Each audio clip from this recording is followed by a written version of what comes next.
Friese bouwboeren rennen mogelijk miljoenen euro's mis door de boycott van Rusland. Dat zei het Up Hiddema van de LTO. De Russen stellen de boycott in als reactie op sancties uit het Westen, naar aanleiding van de situatie in de Oekraïne. In Koortsetil is vannacht toen de Oude Diek een loods met boten volslaan uitbaand.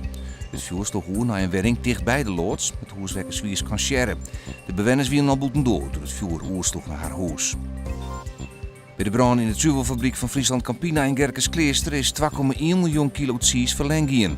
Ik verleer het bedrijf 1,6 miljoen kilo molken. Hoe groot het skeer dat er is net duidelijk, wel dat het om een heeg bedrag gaat. De brand in de zuivelfabriek begon vrienden week tizi en weer pas na een hele week uit.